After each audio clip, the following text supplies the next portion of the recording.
8 de la mañana con 7 minutos, ya está con nosotros, como siempre, Federico Berrueto. Hay que seguirlo, le pone @Berrueto y de verdad no se va a arrepentir absolutamente nunca. Fede, bienvenido, ¿cómo estás? Muy bien, muchas gracias. ¿Cómo amaneces? Como todas las veces que estoy aquí con ustedes. No, hombre, qué gusto que estés acá. Fede, pues desde luego preguntarte tus primeras impresiones. Ya empezó la era Trump, la segunda era Trump, y tus impresiones. No sorprende lo que hizo, habrá que ver qué tanto hace, y las reacciones del gobierno mexicano, que las he sentido tibias y correctas. No sé qué opinas. Bueno, a ver, empezando por Trump. Todavía creo que no tenemos claridad de la profundidad del cambio que él representa. Sí es un cambio, y es un cambio además que impacta muchos aspectos. Es un cambio que también tiene una expresión cultural. Por ejemplo, la manera como su movimiento ve el tema de las diferencias en cuanto a no nada más de carácter político, sino de carácter social. Okay. Esta noción de que solamente hay dos sexos, masculino y femenino, es una vuelta atrás al reloj, pero fácil, yo diría de unos 50, 60 años, ¿no?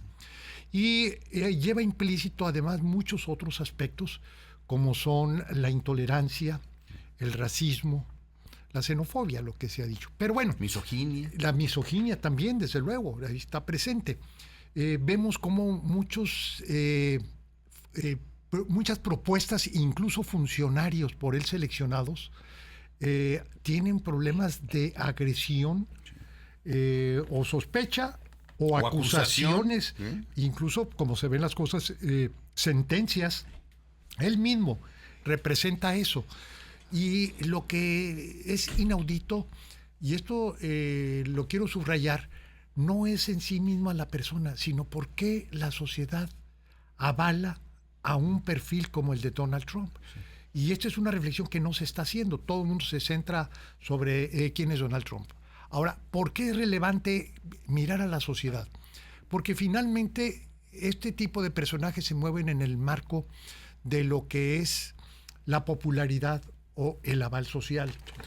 Y si ya ahora volteamos en la agenda de Donald Trump los temas que repercuten a México, estos son muy populares en la sociedad norteamericana. Sí, claro, desde luego. Por ejemplo, cuando Donald Trump dice que va a declarar como organizaciones terroristas a los narcotraficantes mexicanos, es el aplauso mayor que tuvo en su intervención. Se paró la gente a aplaudir. Así es, ¿verdad? Con Trump, sobre todo esta versión, estamos viendo una expresión militarista, expansionista, que no tenía Estados Unidos en mucho tiempo, y no tenía Trump, desde luego, en su primer término. Y esto, desde luego, tiene implicaciones porque somos sus vecinos, ¿no? Ahora, en este mismo tema del apoyo social que tiene Trump, tiene también que ver con la migración. La migración, hay un drama social, pero el hecho, por ejemplo, que con toda desfachatez el ahora presidente de Estados Unidos diga que son millones de criminales, es decir, criminaliza finalmente a quienes son víctimas. ¿Por qué? Porque quien va a Estados Unidos o quien va a un país desarrollado huye o de la falta de oportunidades, y ahora en estos últimos tiempos, de la criminalidad, de la violencia. Así sucede en Venezuela, sucede en México, sucede en Cuba. Y esto realmente es muy lamentable porque quienes están allá están forzados por sus circunstancias, por las circunstancias de sus lugares de origen, pero además que tengan trato de criminales, y sobre todo que esta idea de militarizar el tema migratorio tiene consecuencias muy graves. Sí. Y de ahí pasamos al tema económico. El tema económico todavía ha habido una suerte de pausa. No sabemos hacia dónde va Trump. Si va a utilizar el tema de los aranceles como amenaza para obtener concesiones de otra naturaleza, o si verdaderamente quiere recomponer la economía mundial y concretamente que Estados Unidos recupere su condición de productor de manufacturas. Si va hacia lo segundo, bueno, su objetivo va a ser la industria automotriz. o buena parte, digamos, de lo que es la proveeduría en manufacturas que hay en México, y esas son pésimas noticias. Simplemente para poder ilustrar a la gente que nos escucha, imagínense ustedes si México recibe menores remesas producto de la política migratoria y al mismo tiempo recibe menos dólares por el tema de exportación. Bueno, lo que vamos a tener es un problema económico muy severo. El tipo de cambio va a ser afectado, y si es afectado el tipo de cambio en estas proporciones, pues vamos a tener inestabilidad económica, y aquello que no ¿Y hemos... social, Pues desde luego que ese ya te traslada, porque en 25 años, un cuarto de siglo, no hemos conocido lo que son las devaluaciones severas, lo que es crisis en el sistema de pagos, cosas de ese tipo, el desempleo mayor. Y este es un escenario, no digo que va a ocurrir, que puede ocurrir, sobre todo si tenemos a un Trump decidido a redefinir a la economía mundial. ¿No es contraproducente para Estados Unidos el tema automotriz? O sea, llevarse las plantas, llevarse parte de esa proveeduría. Sin duda alguna, se asume un costo, al menos como ellos lo ven, se asume un costo al inicio, pero el beneficio que vamos a obtener al tener capacidad productiva, bueno, es un costo que estamos dispuestos a pagar, eso se asume, y en beneficio de que ahora podamos dar empleo, buenos salarios, y que recuperemos la hegemonía como potencia manufacturera en el mundo. Escuchaba yo ayer a Jorge Castañeda que decía, oigan, no tenemos muchas cartas para jugar de manera agresiva como país, porque, y decía Jorge Castañeda, les recuerdo que México tiene 2 días de gas. El gas que recibimos, lo recibimos desde Estados Unidos de manera constante, y dependemos completamente del gas natural de Estados Unidos, y no podemos pelearnos con ellos porque incluso, decía Jorge Castañeda, en un conato de exceso de Donald Trump, te cierra 15 minutos las llaves y vas a ver lo que va a pasar en México, ¿no? Bueno, sin duda alguna estamos en una situación de extrema dependencia. No podemos darnos el lujo de un pleito. Sí podemos alzar la voz, pero con cuidadito. Sí, te grito, pero bonito. O sea, así es. Y bueno, ese es el dilema que ha tenido el gobierno y la presidenta Sheinbaum. Hay quien quisiera que ella asumiera una postura mucho más firme, sobre todo ante el drama humano que subyace en el asunto migratorio. Y lo que se ve por parte del gobierno es tratar de minimizar la amenaza. Y eso desde luego tiene sus ventajas en cuanto a que hay mayor tranquilidad, incluso esto repercute también hacia la economía, y bueno, pues es una manera de verlo, pero el problema ahí está. Y lo que no sabemos, y creo que sí hace bien la presidenta, es no excederse mientras no haya tema sustantivo sobre el cual actuar. Sí. En otras palabras, mientras tengamos amenazas que no se concreten en actos o en hechos, no es lo conveniente. Medidos, ¿no? Mesurados. Exactamente, ¿no? Y lo que señala Jorge Castañeda tiene toda la razón. México, estamos en una situación extremadamente desigual. Ahora, ¿qué tan lejos quiere llegar Trump? Yo creo que aquí lo que ha hecho falta, no veo además en el gobierno mexicano quien lo tenga, es un poco de imaginación para poder renegociar proactivamente. Okay. ¿A qué me refiero? Finalmente, tomemos en serio, hay que acabar con el fentanilo, con el comercio del fentanilo, hasta donde sea posible. Y si para ello necesitamos llegar a un acuerdo más agresivo, con mayor claridad, que nos dé certeza qué le corresponde hacer a cada una de las partes, bueno, poner en la mesa, y si es necesario que también el gobierno de México actúe bajo la premisa de que los criminales asociados al narcotráfico son terroristas, bueno, asumirlo en todas sus consecuencias.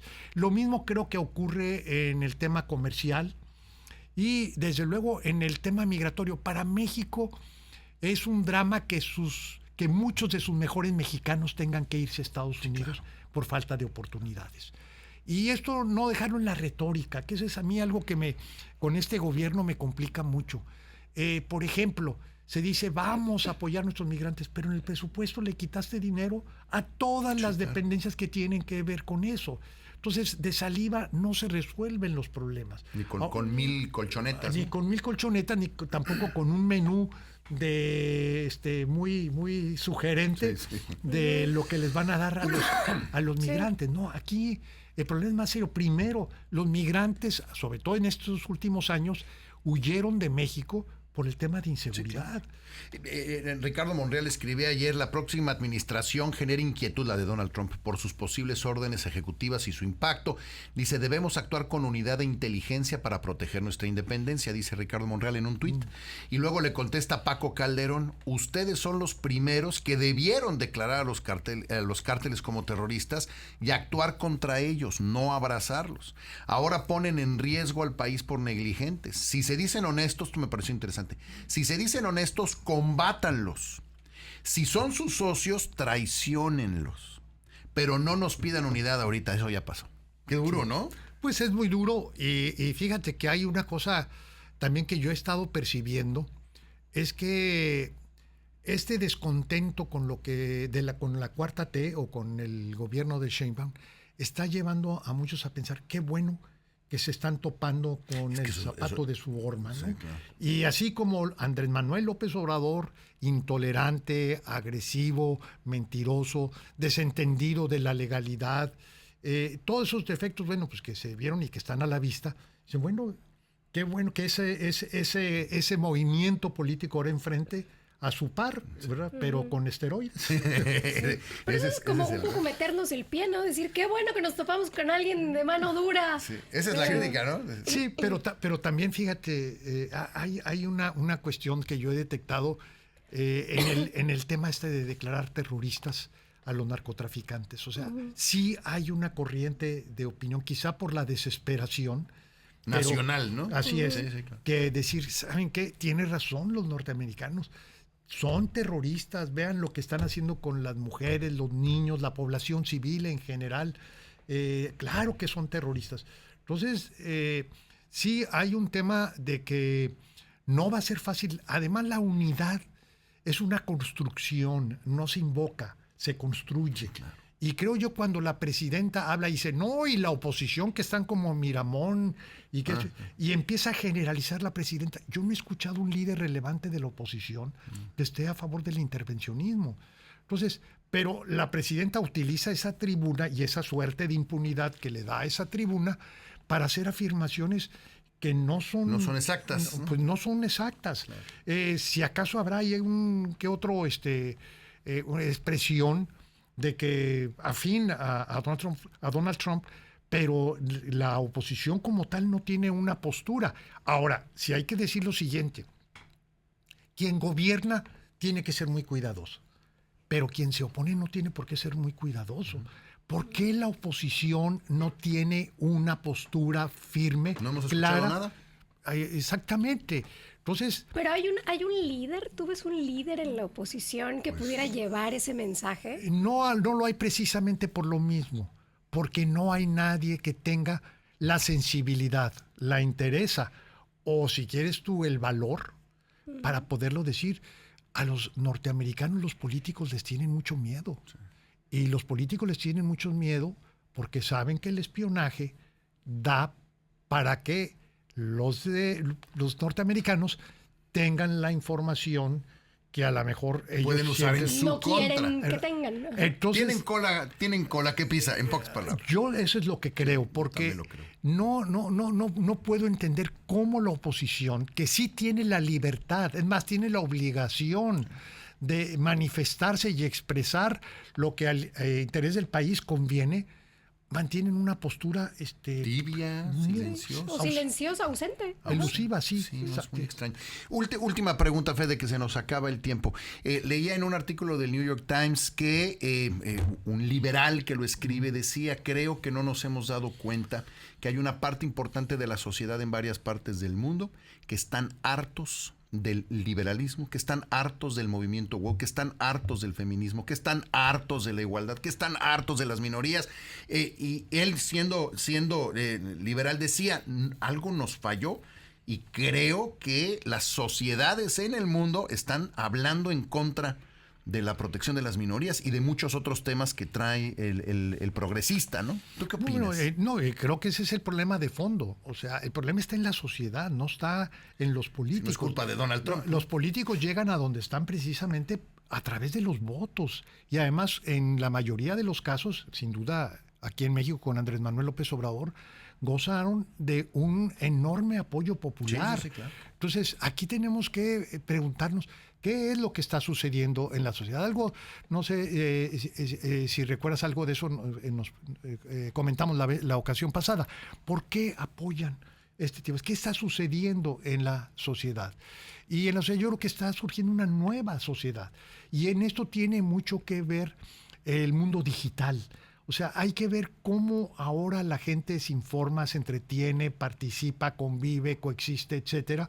Y quizá la pandemia nos trasladó de una forma muy abrupta exactamente, a una nueva forma de relación social, y esto está generando una sociedad que está fascinada con la idea de ir a Marte, hablo de Estados Unidos, con la idea de ir a Marte y ver la burocracia o los plutócratas al lado del presidente, y desentendidos totalmente del tema de igualdad, de libertades. Ya no digo del movimiento woke, hablo de cosas más elementales, más básicas, que actualmente la gente no simplemente no valora.